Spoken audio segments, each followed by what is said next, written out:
Hello and good evening. Thank you for joining me for Friday's news. International Women's Day theme this year is Press for Progress, and among the women celebrating this day was the PNG Judicial Women's Association. Their keynote speaker, Dame Meg Taylor, highlighted the huge gap in women's roles in governance, legislature and leadership, not only in PNG but the Pacific. International Women's Day is celebrated on the 8th of March globally. Today, the PNG Judicial Women's Association gathered to celebrate the day with women from the law and justice sector. Their keynote speaker today was PNG's most distinguished diplomat, a woman with an impeccable career.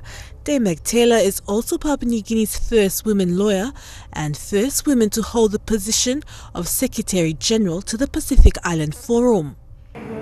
Opposed to my taking this position, and it was some of the Solomon Island academics actually that came to my defence and said, if you want somebody who's going to get the job done, get it done. It was an interesting arrival. It was clear that Fiji wasn't that excited, but civil society were fantastic. They were the ones that gave me the welcoming ceremony that made me, as a Melanesian woman, feel that I could walk there and be welcome. Dame Meg said that gender equality and women's representation in legislature was low in the Pacific. She is disappointed that there is no woman representative in Parliament despite the fact that women make up 50% of PNG's population. But she added there is a way forward. Identifying candidates or people who are thinking about this and really working with them to be able to articulate the message that they want to give, what they stand for, what their purpose is, and then making sure that they have a strategy to be able to deliver. And if they don't get elected after that, it's the choice of people, but I think to be better equipped to doing it. Dame Meg went on to encourage women from both private and public sector to continue to press for progress. She said the best way to empower is to be educated, have a form of income, and to advocate on gender equality. And that is access to education. This is a privilege that we often take for granted. There are many within our region who are not afforded this opportunity, and the onus is on us, you and me, to advocate and influence sustainable changes to structural and social norms to create opportunities for women across the region. In her keynote speech, she touched also on violence against women, an issue for the Pacific as a whole. She noted that 8 out of 10 women don't have or cannot access law and justice services. We can't ignore a prevalent issue in our region, across the region, and that is violence against women. It's a central barrier to gender equality and a cause of widespread violation of human rights across the Pacific. Dame Meg ended her speech by urging today's participants to tell their daughters and sons to work towards a Papua New Guinea where the rule of law protects all and that PNG finds the balance where women are a part of decision-making at the highest level. Empower your daughters, your sisters, your mothers to make that difference. Educate your brothers, your sons, your husbands, your fathers to be with us in this journey. Adelaide Sirokskari National, EMTV News. Dame Meg Taylor met with Prime Minister Peter O'Neill today as part of the Pacific Islands Forum Secretariat's Regional Policy Consultations engagement. They covered issues such as regional security, labour mobility and strengthening the region's resilience to the effects of climate change and disaster. The Secretarial General says PNG has a lot to offer at the Blue Pacific Forum next month. She says Papua New Guinea could both offer and receive from innovative and sustainable financing solutions for economic resilience. This year's Pacific Forum Economic Ministers meeting will be in Palau. NCD city authorities have put a partial ban for the sale of Betel-Nut in Port Moresby's Boroko area. City Manager Bernard Kippett says the ban will also cover other illegal activities like street selling and littering. Police will be assisting city authorities to enforce the partial ban. The NCD city manager made his remarks this afternoon for the partial ban to begin at the end of this month. He says the ban is part of a major legislation to make all major centers of the city safe, clean and organized. He says Boroko is now the first to be targeted for enforcement. Areas in Boroko that covers bus stops, public areas in Boroko, including the sides of the streets in Boroko, all the commercial areas, including Boroko Police Station, those comes under the program. The recently appointed City Hall manager urged city residents and all to understand why the ban is being imposed. He says Port Moresby is a city and its status must be of standard. We want no Betel-Nut sale at Boroko, no spitting.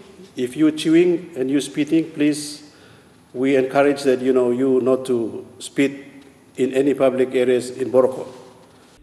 Police in Port Moresby will be supporting the city management to enforce the partial ban. Arrests will be made to those who ignore the ban. NCD Metropolitan Superintendent Pero Drano says the force will be at the forefront to enforce the ban. Responsibility, and I'd like to assure the city manager and the governor, is that we will enforce NCDC rules and laws, regulation, that is, to ensure that place is clean, hygienic, and free from all sorts of rubbish. Similar Betel-Nut ban will be imposed on other major centers of the city. Jack Lopava Jr., National EMTV News. After 2 busy weeks, the first APEC senior official meeting and consecutive working groups wrapped up today in Port Moresby. According to stakeholders, Papua New Guinea's hosting of the meetings was a success and gives a clear indication for future meetings during the course of the year. The first senior officials meeting cluster ended today in Port Moresby amidst overall approval from delegates in the APEC Secretariat. SOM 1, as it is more commonly known, was the first of a series of APEC meetings to be hosted in the country over the year and brought delegates from APEC member economies to Papua New Guinean shores. The overall consensus from the participants as well as the APEC Secretariat was that the country showed an impressive show, from the logistics of the meeting to preparedness of venues, and even included day trips to Boroko. Everybody has commented on the degree of hospitality, the warmth, the catering, excellent. We're hoping there'll still be some of it left when this press conference is over. And in addition, just the fact that Papua New Guinea is very carefully showcasing cultural diversity and doing things in a different way. APEC Ambassador Ivan Pomelo was pleased with the many dialogues that Papua New Guinea had the opportunity to host and be an integral part of, particularly when discussions resulted in the common goal of inclusive growth. The beauty of hosting is that we are able to obviously lead and make a contribution to policy discussions, but also to demonstrate some commitment to actually deal with some of these policy outcomes domestically. And I think the beauty of that is that it does give you a bit of leverage. It does give our government a sense of commitment that these are the issues that we need to focus on and hopefully deliver within those prescribed sectors and have a bit of impact. And I think that's crucial for our country. That's important. Leanne Jarari, National EMTV News. You're at National EMTV News. The national government's coordination and distribution of relief supplies gets underway in Mount Hagen. We'll have details of that story and more after the break.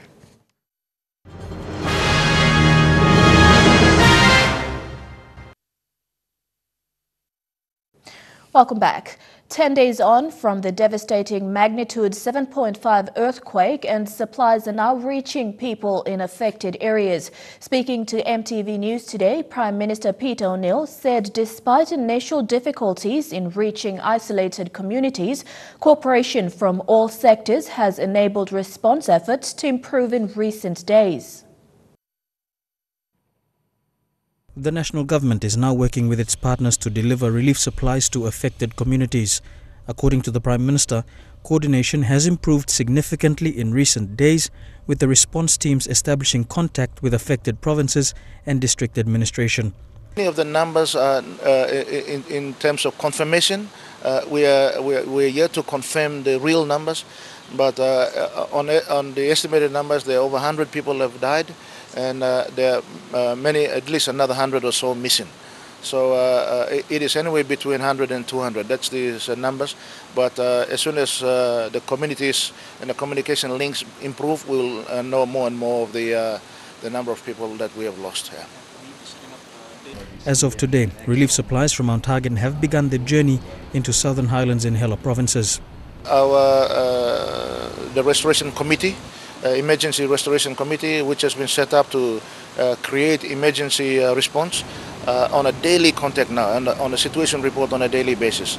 And I've directed them to disperse that to the public through media, so that everybody is aware about the situational position on the ground as we speak. However, given the magnitude of the disaster, the Prime Minister says it will take time for some supplies to reach very isolated areas. He says the unpredictable weather is also affecting efforts.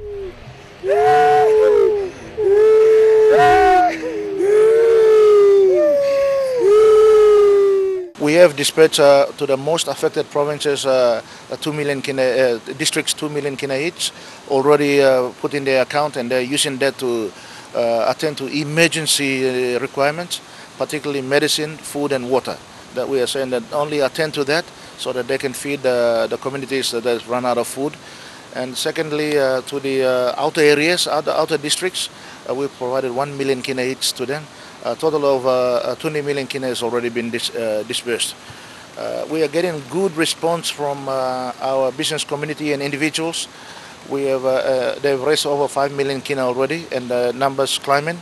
Meribatulo, National EMTV News. Meanwhile, the National Disaster Committee has begun the coordination of relief supplies. Representatives Dr. Ken Nangan, Finance Secretary, and Treasurer Trevor Maori, Acting Defence Secretary, are in Mount Hagen to facilitate the movement of goods. They will also coordinate the distribution of 15 million kina to districts hit by the earthquake. Deputy in charge of the National Disaster Response Committee, Dr. Ken Nangan, said it took much time for the committee to respond because they need more time to coordinate and collect data of affected areas and fully understand the situation on the ground. So far, 6 container trucks have transported food and water to Southern Highlands Province yesterday. Today, another 12 container trucks from IPI Trucking Company will transport food supplies to Hela Province. Medical kits are being transported to the affected areas and clinics as well. Dr. Nangan said 5 million kina is used already to purchase the supplies directly from the suppliers and for transportation up to the affected areas. To date, we will deliver about 273 tons of food and water into Mendi and Tari. So medical supplies have also been moved to Mendi. From Mendi, they've been moved to Pimaga Health Center this morning, and other surrounding areas as well.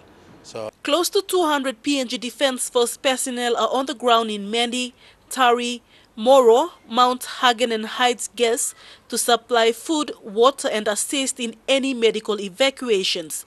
This morning, the Australian Defence Force and PNG Defence Force combined to start the process of transporting relief supplies.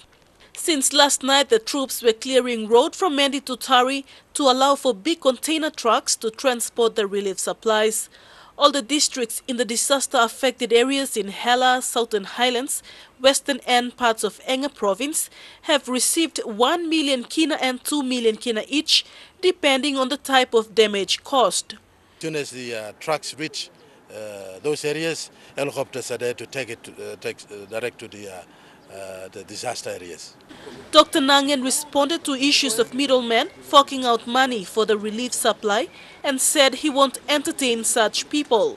He said the committee are on the ground to avoid middlemen issues and are coordinating to restore normalcy in the affected areas. Development partners, the donors, communities generally, to work through the main committee so that we've got accountability, transparency and visibility on the way we are supporting the people recover on the ground. So relief supplies for Western Province are in Port Moresby and will be transported directly tomorrow.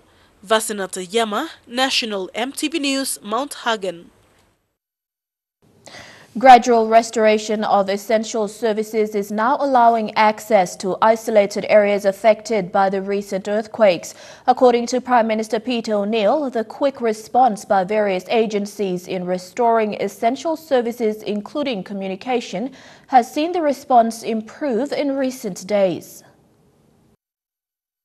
Given the magnitude of damage to critical infrastructure in the recent earthquakes, quick response by government together with project developers and infrastructure service providers had now allowed several critical services to come back online. However, there remains a need for more information from disaster areas. It's been a slow start. A bit disappointed that some of our officials that were on the ground did not give us the reports early enough, but now the communications has improved with digital towers majority of them been restored. Has made communications easier, and now we are communicating directly with the district administrators and district CEOs and the provincial administrators.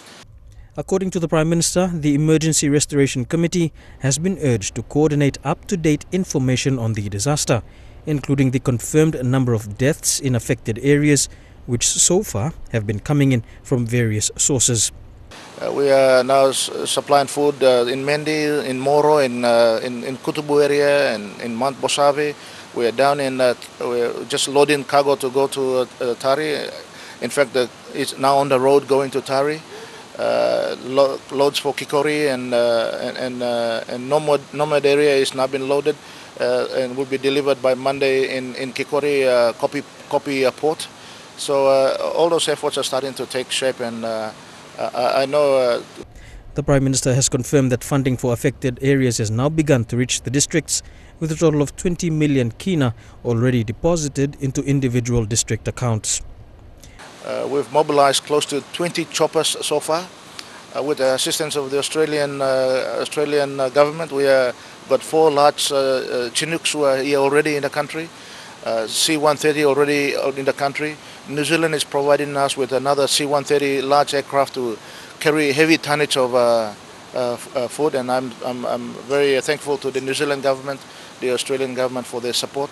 With support coming in from all sectors of the community, the People's National Congress has also committed to hosting a fundraiser to raise funds for the affected areas. This will take place on the 9th of April. Merabatulo, National EMTV News. The opposition has offered to work together with government to address the devastation caused by the recent 7.5 magnitude earthquake. Today, senior members of the alternative government spoke of the need for both sides of the House to work together to improve the delivery of relief to affected areas. Parliament needs to be recalled as quickly as possible for a special sitting so that we can all put our heads together as leaders. Because you don't know when a disaster will happen in any other parts of Papua New Guinea. Some of the provinces in this country have had disaster experiences before, once, twice, many times before. They've got all those experiences behind them and they know how to manage it. And so if Parliament were recalled, the leadership from all those different parts of the country will come together and contribute ideas. The China Enterprises Association presented a check of 1,006,000 kina to the Prime Minister yesterday. Staff from the China state-owned enterprises contributed the funds to assist in the disaster relief efforts. In a briefing after his visit to the disaster zone on Wednesday, Prime Minister Peter O'Neill announced that so far close to 100 million kina has been raised. 24 Chinese companies within the China Enterprise Association have donated 1,006,000 kina to assist the victims of the earthquake-affected areas in the highlands. Today they presented the check to Prime Minister Peter O'Neill. Of the hardship and difficulties facing the PNG people, but we will provide further assistance to the best of our ability. And the Prime Minister thanked China Enterprise Association, saying that they continue to be a very strong partner in PNG's development. Strong partner in our development agenda for our country, and today's donation to our relief efforts is another indication of the strong commitment of the Chinese community and Chinese businesses who are working and living with us. He stated that the earthquake-affected areas are going to take time to clear and is grateful for the many organizations who are supporting government efforts. There are many parts and many villages of the disaster area. So far, it is estimated that over 100 people have lost lives or are missing. Their families were stranded in remote communities because of our accesses to them, especially the road links have been closed off by landslips. As we are clearing up the existing landslips, the new ones are coming up because of the aftershocks that are causing the new landslips. So it is a huge challenge, and it will require a lot of effort and time so that we can be able to take the relief supplies to these communities. Earlier this week, the China-PNG Friendship Association presented a check of 1.3 million kina, including donations in kind. Lilian Soperakinea, National EMTV News. Homestead Corporation, the Lae-based rice distributor, today donated a 40-foot container load of 10 kg rice. The owner, Paibun Wetwatana, said as a PNG citizen, he has a responsibility to assist fellow citizens. The 18 tons of rice with a retail value of 60,000 kina will be delivered to Southern Highlands next week. As the disaster relief appeal for the 7.5 magnitude earthquake in the Highlands region continue in Lae, Homestead Corporation in Lae donated these bags of rice to the survivors today. These 10 kg bags of Homestead rice weighs 18,000 tons with a retail value of 60,000 kina. Homestead is not the biggest company. We are only small company, and we give the rice. One container, full container. I want the people bring my rice directly to Southern Highland to help the people that run like our family in the Southern Highland. They really suffer. I want to ask many company, many business, private sector or the government or many big people or small people. We give a hand to Southern Highland. The 40-foot container load of Homestead rice was handed to the 2602 Lae City Citizen Appeal Committee by the company owner Paibun Wetwatana. We have coordinated with our Member of Parliament to the Defence Force to uplift all our donations in about 7 to 10 days time. So you have 7 to 10 days time to come approach us at our tent up at Top Town and make your pledges. The company owner, Paibun Wetwatana, has been in PNG for over 20 years. The company has also been supporting countries affected by disasters. Julie Badui Owa, National EMTV News, Lae. Provinces in the New Guinea Islands have been hit by 2 different earthquakes in the past 48 hours. New Ireland Province was hit earlier this morning by a magnitude of 6.8. Affected places include Maliom, Muliana, Lamoran, Siar and Kambibal, all in the Namatanai districts. Authorities say for now there are no immediate reports of injuries, major structural damage or tsunami warnings. East and West New Britain were hit yesterday but at a lower scale. The In other disaster-related news, commuters traveling the Leh-Madang highway have been stranded on both sides of the road after a heavy downpour on Tuesday night. Eyewitnesses say the heavy flooding washed away a culvert that was built.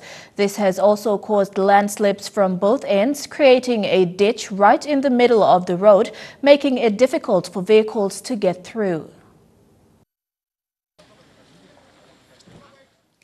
The traveling public and business houses using the Leh-Madang highway are now stuck on both ends of this road. The heavy flooding had washed off this section of the highway located in Usino district. It's at least a 2-hour drive out of Madang town if you are traveling on a 15-seater bus.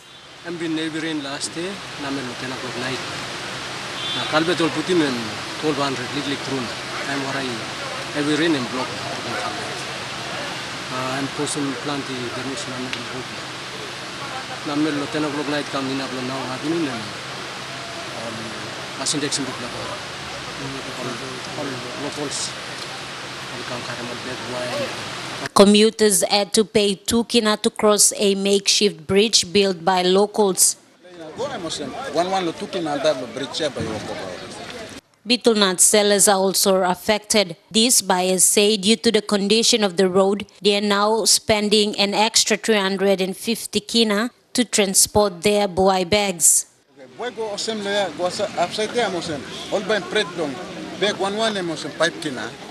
Na anta blongan emos amas beg one man karim emos 10 bags and bag gimamas 50 kina kaino sem ol karim now one man go center so. Meanwhile, those traveling from the highlands region to sell their produce at the Madang market are now stuck at the location. Like the buai sellers, they are also making more loss than profit. Mipla loading ball kaike blo mipla na mipla laksim goran lo mereng na kam na bridge and proposem so mipla struggle na staff so mipla nidim gapman lo straighten bridge blo mipla. Mathaluis, National EMTV News, Madang. You're at Friday's news. In the news ahead, villagers in Madang cut off water supply to the town area, restricting access to frustrated customers. Details after the break.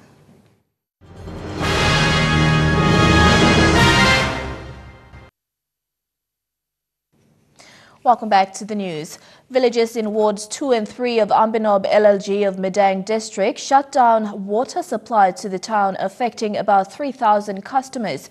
Community leader Henry Makol says this action was taken to force authorities to act on the lawlessness in the area.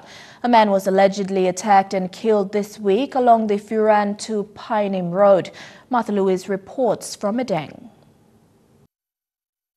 Yesterday morning, community leaders from wards 2 and 3 met with the acting provincial administrator John Beevy, police, water PNG manager and other concerned authorities. The meeting was held at the provincial government building for authorities to address concerns raised by the community leaders. Community leaders then highlighted even last year it was a peaceful march held to address the daily occurrences of armed hold-ups along the Furan to Painim Road. They say the total negligence from responsible authorities has resulted in yesterday's incident.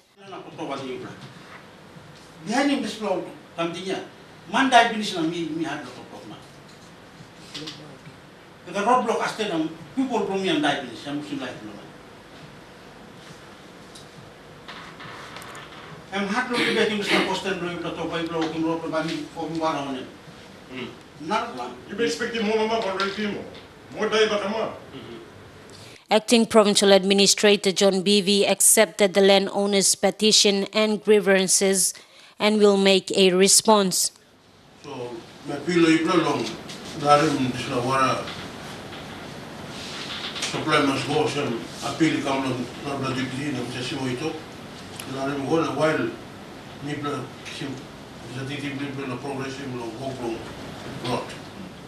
Director Policy Planning and Monitoring Unit in Madang, Simon Simoy, says they had budgeted money to fix the road. We budgeted for a war program last year, so money not have. There's no government in the money to the country. Meanwhile, Madang residents will go without water until the provincial administration and other responsible authorities address their demands presented in the petition. Martha Louise, National EMTV News, Madang. Madang Chamber of Commerce President Kevin Murray says the water shortage problem is slowly becoming a state of emergency for Madang. The water shortage in Madang has affected residents, schools and the Modilon General Hospital. All institutions closed early due to the water shortage. Without water. No one can survive without water. So I've just attended a meeting between the member for Madang, Honourable Brian Kramer, the PA for Madang, Mr John Beevy, and the senior administration staff of Madang. And I'm very pleased to see that these people are working full time to try and resolve the situation. I think Mr Kramer will be heading off up to the site this afternoon to talk to people up there, and he is hoping that the water will be on again by late this afternoon, at the latest tomorrow. So we have a situation now which is untenable, and the Honourable Member, Mr Kramer, he sees that, and everyone else in the room today could see that, and they're all working their hardest to try and resolve the situation. So all we can do now is hope that by tonight or at the latest tomorrow morning we have the water back on again. Meanwhile, locals from wards 2 to 4 of Ambinob LLG of Madang district are demanding 150,000 kina compensation from authorities for the man's death. Member for Madang Brian Kramer and Acting Provincial Administrator John Beevy met with the locals today to discuss a way forward to have the water restored while also addressing their grievances presented in the petition. This morning, locals gathered at Beyond Mouse Road and met with the Madang MP and the Acting Provincial Administrator John Beevy to address the locals' concerns raised on their petition presented yesterday. The locals stand firm on their decision not to restore water unless their demands are met. They say they have been raising their concerns since 2013 with numerous petitions written to authorities. Last year, they had a peaceful march in town and presented their petition to provincial authorities to address the ongoing lawlessness along the Beyond Road. They say the total negligence of authorities has resulted in the death of a man on Wednesday. Thus, they had shut down the water supply until they have a favorable response.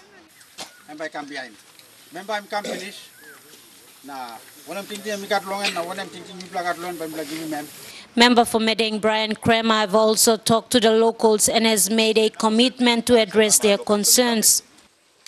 So bisawa you blaga cross you blaga pasi wara. O se mi togaste mi, we can was lo bucket wara no plus something. That's all. Time you go down now, you got talk lo line lo ausi. Huh? Many people go lausi na karen, tini basics go lausi. Na time you no ga wara, and nara plus something. Acting Provincial Administrator John Beevy has assured the locals to work with them to address their demands amicably. Me committee me just say mami come, na me come. Want them team lo me. That's why we must team bell. Ama from Zila. Mr. on the plan down in Slavi. He come from the plan na community. Meanwhile, a fight broke out between the locals and the settlers, resulting in the burning down of at least 3 houses yesterday. Provincial Police Commander Superintendent Jacob Singara says he is yet to receive a brief on the matter on the arrest of 40 suspects involved in the fighting, but commended his personnel who did a good job where a number of firearms, ammunition and offensive weapons were confiscated. Martha Louise, National EMTV News, Madang. To overseas news now, police have praised the bravery of an officer who came to the aid of a former Russian spy and his daughter after they were poisoned with a nerve agent on Monday. Nick Bailey is 38 years old, a decorated officer with plenty of experience on the front line of policing. He's still in a serious condition, but the good news today is that he is awake and talking. The inquiry's not letting up. Police began what appeared to be a major search and possible decontamination of Sergei Skripal's house today. For a while, they even taped off the graves of his wife and son. The use of a nerve agent on UK soil is a brazen and reckless act. This was attempted murder in the most cruel and public way. The BBC's been told the nerve agent used was not sarin or VX, which have been used as weapons in the past, but rarer. Decontamination teams were heavily protected on Sunday. But look at this picture from earlier that day. No respirators or suits. These officers could not have known they were about to deal with the use of a chemical weapon in their city. The risk they faced became obvious today when a bench on which the Skripals were sitting was exposed by gusts of wind. Just look at the operation needed to go in and peg it down again. 4 days on from the incident. And it wasn't just police officers who risked being exposed that afternoon. I've spoken to a doctor who was there. She's asked us not to name her, but she says she came across Yulia Skripal slumped over the bench, unconscious, not breathing, vomiting and having a fit. She stepped in. She got Yulia onto the floor. She got her breathing and she handed her patient over to paramedics. She is concerned about what she's come into contact with, but she feels fine. Sergei and Yulia Skripal, attacked as she came to Britain from Russia to visit him, are not getting better. They remain in a critical condition as the race to find their assailant or assailants continues. And back home, Northern Governor Gary Jufa wants the government agencies to arrest and prosecute those practicing illegal logging in the country. Governor Jufa says if the government is serious in stopping illegal logging, prosecution must be exercised. Jufa says authorities responsible have been very slow, with many cases outstanding. Do this. You have to physically make sure. Governor Jufa is concerned with the rate of illegal logging in the country. He says the country's vast forest must be protected. Jufa urged authorities not to turn a blind eye on complaints raised by the public over illegal logging. SABLs may have been cancelled insofar as the agricultural leases are concerned, but what about the forestry permits and licenses? Have they been cancelled? Has a physical effort been made to go and physically inspect these log ponds, many of them which are illegally operating, and stop them from operating? These are theft of resources. With Northern seeing a lot of illegal logging, Governor Jufa says the system used to crack down on illegal loggers is very poor. He says in one case, nearly 3 million kina worth of logs is in the process of being shipped out of the country. Jufa says responsible agencies must act quickly. And the reaction has been very slow. The Prime Minister has to act on these issues in an affirmative, assertive manner. 85% of PNG's total landmass is covered with forest. With PNG's culture closely tied to the environment, Governor Jufa says the forest must be protected. He called on the government to strengthen its arm of justice. Basically, I would like the Forest Minister to take necessary action, affirmative action. When you identify illegal logging activities, you should have a team, a police team, forestry officers that should be able to fly to that logging pond immediately, physically stop them, apprehend the criminals that are involved in the theft and charge them. Jack Lapave Jr., National EMTV News. You're at National EMTV News. Stay tuned for sporting action up next in Chukai Sports.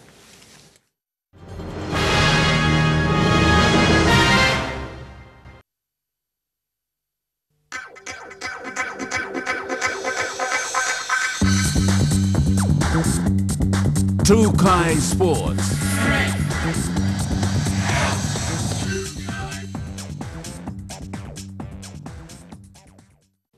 Welcome to Chukai Sports.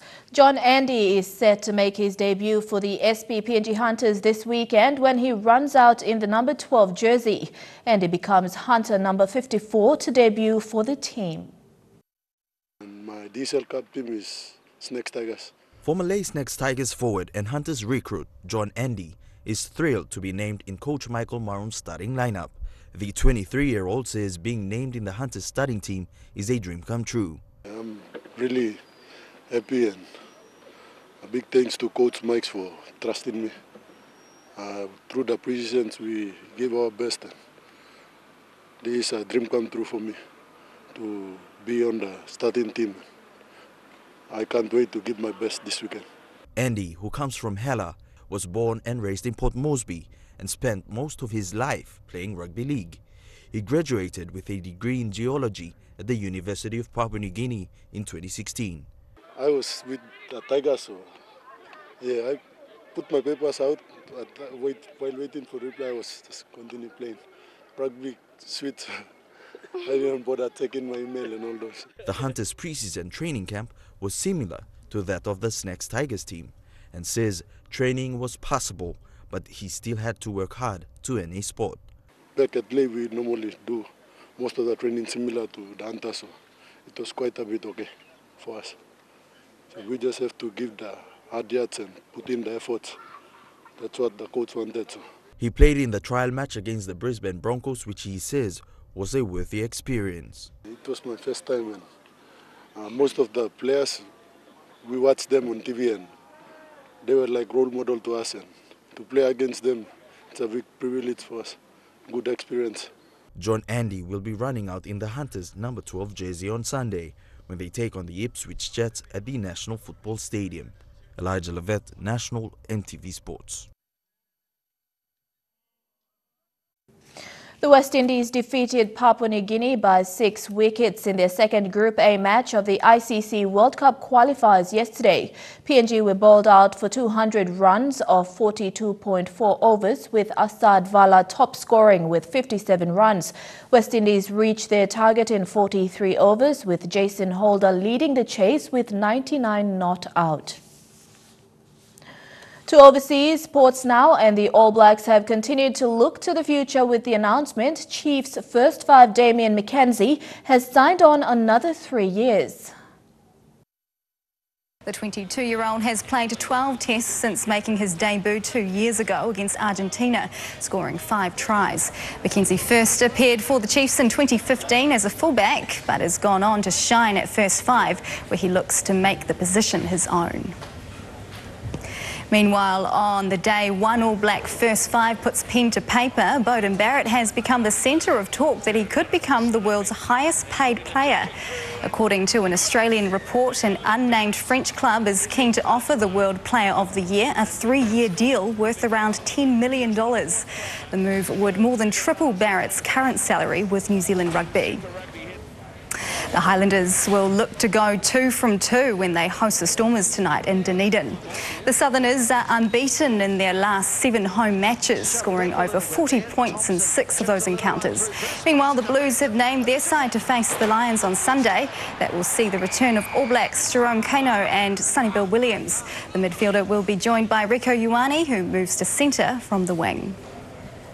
The 2018 NRL season has got off to a roaring start as St George Illawarra thumped the Brisbane Broncos 34-12. The match marked the debut of former Brisbane halfback Ben Hunt, who haunted the Broncos, and their new controversial prop, Matthew Lodge. Matt Lodge is back out there and he throws an intercept straight to Ben Hunt. Hunt for the uprights will score for the Dragons. What a sweet, sweet try that is.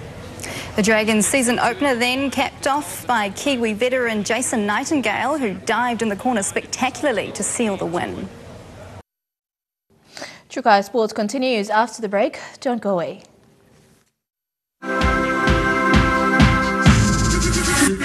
Trukai Sports. Welcome back to Trukai Sports. There was a fair bit of controversy on the first cricket test between Australia and South Africa a few days ago. The second test is due tonight in Port Elizabeth. It is expected to be a little bit more controversial, with possibly more sledging out on the field. Of course, we have seen from that first test a couple of sanctions handed out by the ICC to that man there, the vice-captain David Warner, and also the wicket-keeper for the Proteas, Quinton de Kock, after this altercation in the stairwell. So David Warner was handed 3 demerit points, but also lost 75% of his match fee. And then Quinton de Kock was also charged with 25% of his match fee after he lost his appeal against his initial level 1 grading charge. So it's going to be heated, and that is something that the Proteas captain, Faf du Plessis, has confirmed. He's even gone so far as to say it might become one of the Proteas' biggest tactics heading into this second test. I didn't think of it before the series, but I did hear that, yes. It's probably a little bit smart by being like that. If you can entice someone to make a mistake, to get them missing the rest of the series, that's probably a tactical move. But before we came into the series, when I looked at all the merit points, all of it was on the South African team side. There wasn't much on the Australian team. So now that it's happened, it's possibly an angle that we can look to get to. But once again, for me, it's more about your presence as a player than the stuff that comes out of your mouth. Now, what Faf du Plessis means there by enticing a mistake to miss the rest of the series, or a couple of games anyway, if David Warner earns any more demerit points, one more, that would be 4, which means he has to sit out a whole test match. So it could come into play in terms of tactics. I hope that does not happen, because it's not a great look for the game. David Warner was at a pains to say he did apologise for his part in that stairway stoush, but didn't rule out it happening again. He stopped short of saying that wouldn't happen, because he would always defend his wife and his teammates against alleged slurs. And that ends Chukai Sports, where the details up next. Chukai Sports.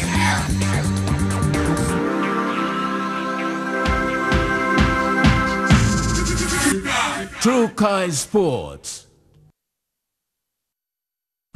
The weather details were proudly brought to you by Dulux, celebrating 50 years in PNG and the only paint made in PNG.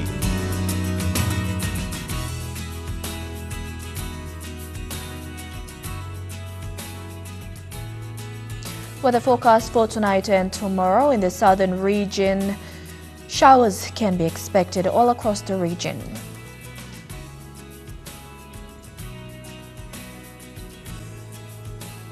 And in the Highlands region, a shower or two in all centres.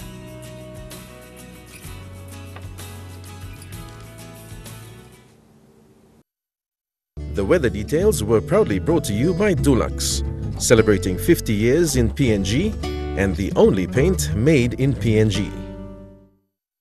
And that's the way it is this Friday, the 9th of March 2018. From the entire news team, pleasant viewing. Good night.